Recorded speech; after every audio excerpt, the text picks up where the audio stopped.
See what I mean? He can hardly keep his eyes open.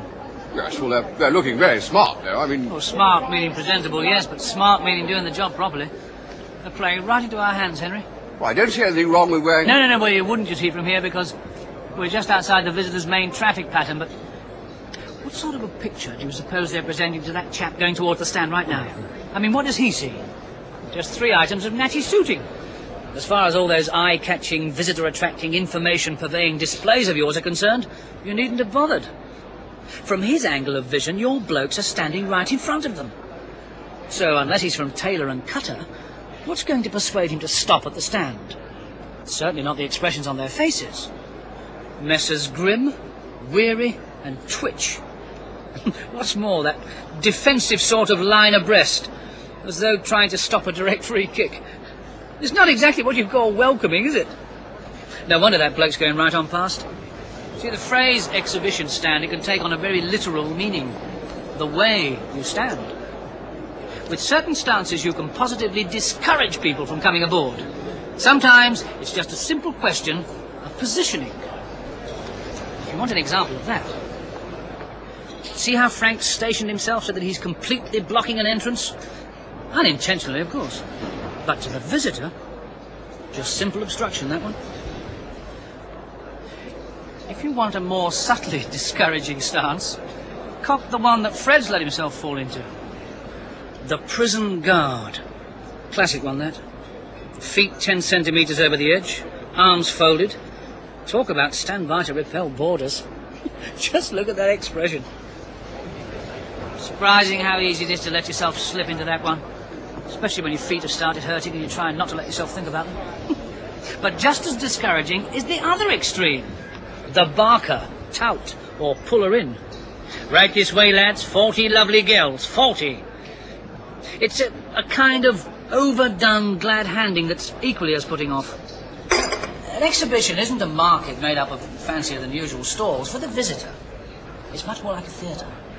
A theatre enclosing a variety of stages. So, if you're inviting him to move from the auditorium of the aisle to the stage of a stand, there's an element of inhibitedness to overcome, self-consciousness, his awareness that the very act of stepping onto your stand makes him part of it, an additional item of set risk. There's a very natural tendency for stand staff, because they are on stage all the time, to overlook that visitor state of mind. You won't overcome it if you appear bored or nervous or fixed grin or abstracted or this isn't really my job, nor by grouping together in the sort of cosy cluster that makes a hesitant visitor feel that he's going to be breaking in on a private property. Now, the purpose of your stand is to promote business, and business only starts when visitors stop. Therefore, encourage visitors to stop at your stand by maintaining a welcoming attitude. Oh, but surely that's... Just common sense? Well, yes, from an observer's point of view it is. But once you're on the stand, with all its distractions and all the unfamiliarities, it's not quite so easy to bear in mind. And the same is true when a visitor comes aboard your stand.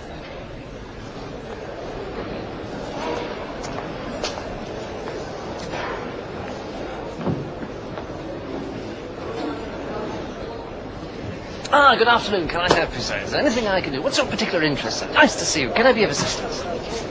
Oh, that's not on. What? The pounce. Yes, scared him off nicely. Do you see how unsettling it is to be jumped on like that, before you've had a chance to get your bearings and settle on what interests you? Yes, I think that's the last we've seen of him. Well, I should like to know what you're doing to earn your money. What? Well, they're the ones who are sabotaging the stand. All you've contributed is a flask of brandy and this ridiculous get-up. Well, a course on how not to run a stand doesn't require any positive instructions. I mean, just the withholding of certain essential warnings, that's all. And as for your disguise, Henry, I mean, not only does it prevent the staff from recognising you, but I think it lends you a certain rakishness. Really? That's another approach that Fred should have been warned about. What? That is the opposite of the pounce. That's called the hover, from panther to vulture. You know, there are few things so irritating as sensing that someone is elaborately and protractedly not addressing you. It's like waiting for the second shoe to drop. Fred should either step forward and say something or let the fellow alone. Mind you, not quite so alone as Roy is leaving his customer. That's downright avoidance. What does a customer feel about being the one who has to open the conversation? He doesn't like the idea. Oh, now, wait a minute. Wait a minute. I think Fred is going to pull off a classic here. Can I help you? Superb! Triple fault. Absolutely textbook stuff. I mean, 3 beautifully destructive errors in one move. Did you spot any of them? Well, only scared that bloke damn near witless. By addressing him from the rear. I mean, quite apart from the fact it shot him straight up into the air, it emphasized the second mistake. Stalking a visitor from behind. You see, a salesman should always try and work himself into a position where he can open the conversation face to face. Yes, but the third mistake was the real crusher. That opening greeting. You know, Henry, that mistake is going to do more for you than a whole barrel of stink bombs. That one little phrase. Can I help you? No, thank you. Can I help you, sir? No, thanks. I'm just looking. You see what "can I help you" can land you in? Slam. Door shut. And once he gets the answer no, practically any further approach you make seems pushy. Do you know, according to a recent exhibition survey, "can I help you" was the opening remark in more than 80% of sales conversations. 80%! That's in spite of the fact that it positively invites a negative response. Is there something worrying you? Well, the hell else can you say? Well, I mean, for a stand salesman who knows what he's about, there are quite a few alternative openers. Well, let's take some of the variants. Have you ever used our widget, sir? Is it the decorative finish that interests you, sir?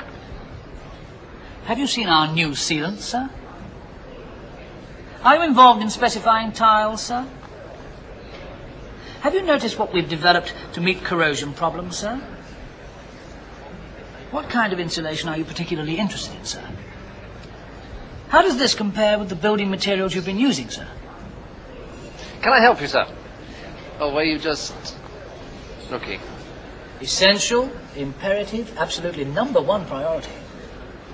Develop a repertoire of positive and product-identified opening remarks. Remarks which invite response.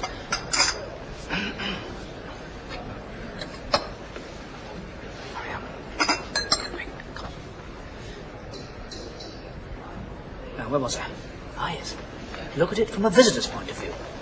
All those diverse and dissimilar stands, all those excitingly varied and contrasting products. I mean, what dreariness to have them all put on offer with the same 4 words. So, when a visitor comes aboard, don't pounce, don't hover, address your visitor face to face, and don't say, "Can I help you?"